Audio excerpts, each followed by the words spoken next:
Recording studio Kalika कौन छोड़िया के तू बने घर वाली, कौन छोड़िया के तू बने घर वाली।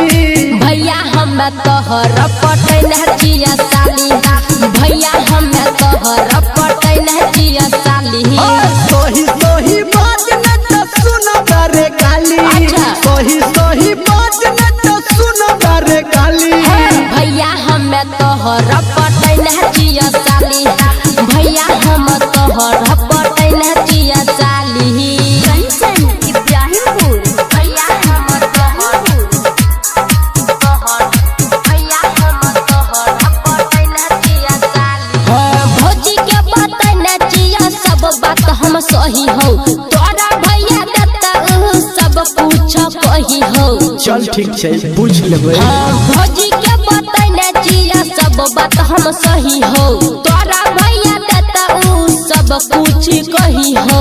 कौन छोड़िया संगे बात करे छारे खाली, कौन छोड़िया संगे बात करे छारे खाली। भैया हम तोहर पटन जिया साली, भैया हम तोहर पटन जिया साली।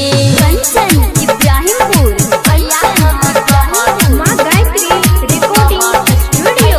हम तोहर पटन जिया साली। एक साल से करे छियै भैया सुन बात हो, कर दे बियाह हमर रहबै ओकरे साथ हो। तोरा कहने एक साल से भैया हमें करे छियै बात हो, कर दे बियाह हमर रहबै ओकरे साथ हो। ओहो निर्मलिया केकरा दै छै होट के लाली, सुन रे करना केकरा दै छै किन के होट के लाली। भैया हम तोहर पटन